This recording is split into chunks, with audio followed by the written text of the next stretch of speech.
Boop-boop-a-doo. Sorry, you read the title, it had to be done. Hi, I'm Anonymous Barbie, and on this channel I post speed paints of all my personal or commissioned artwork along with my unique commentary. Today I am drawing Betty Boop, an icon and beloved character to people of all ages. Before we begin, I would like to point out that anything I say in this video is not meant to be taken too seriously or promote hate, and only to raise awareness. With that being said, let's get on with the video.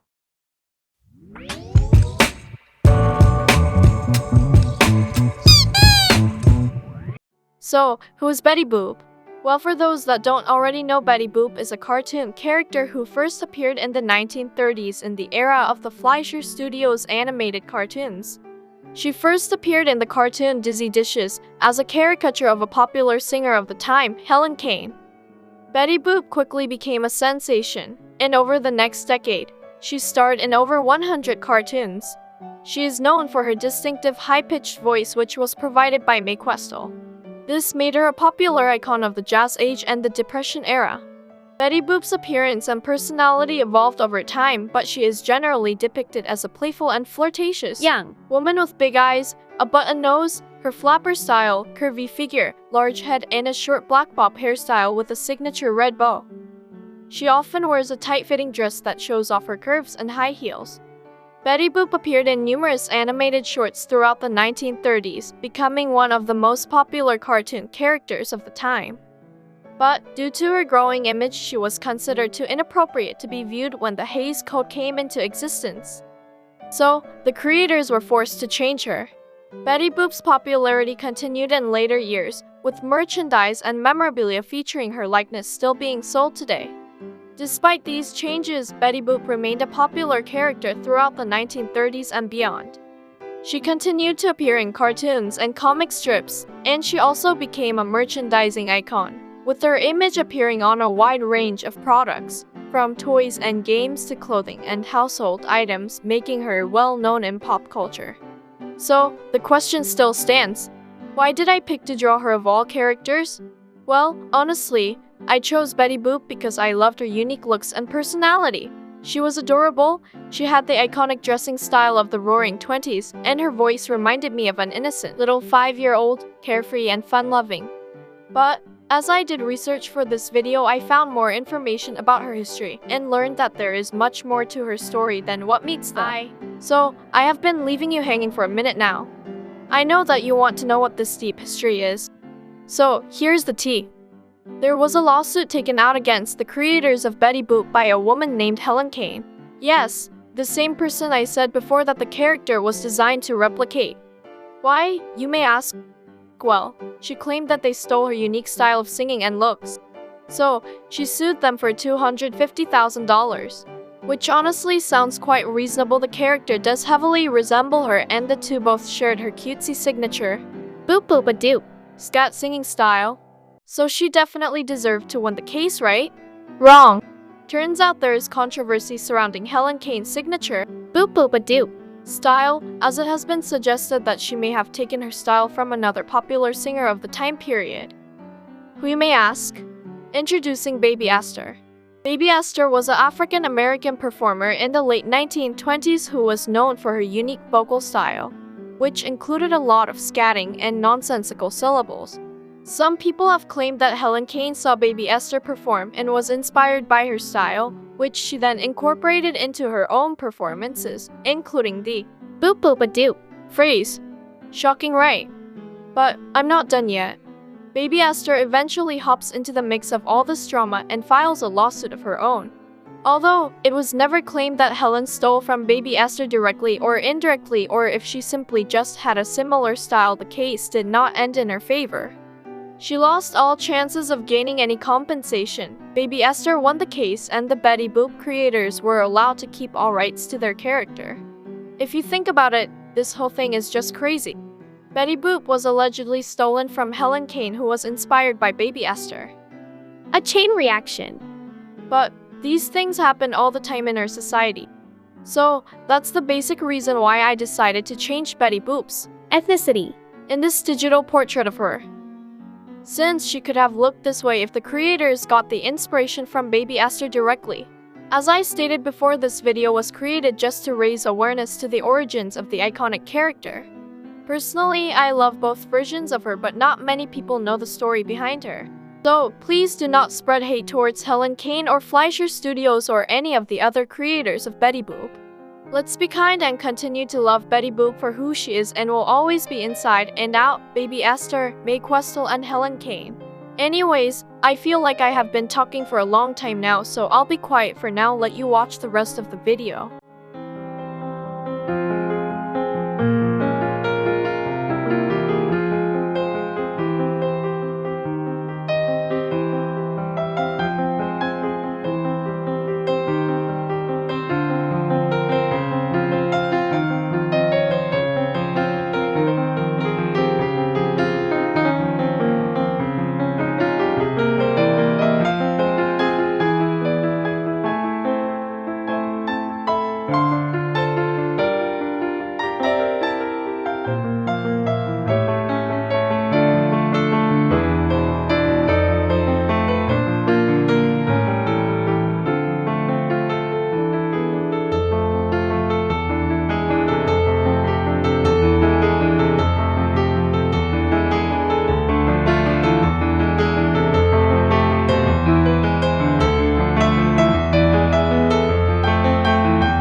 So, here it is, the final piece.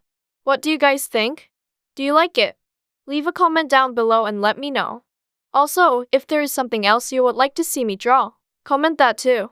I am willing to draw almost anything. I love a good challenge. I enjoyed every moment of this artwork and really wanted to share this topic with you guys. If you are interested in researching more on this topic, feel free to look through Google for more details. There are tons of articles out there. If you liked this video, please like, subscribe, and share this video with all of your friends and family. Have a good day or night whenever you are watching this. Bye.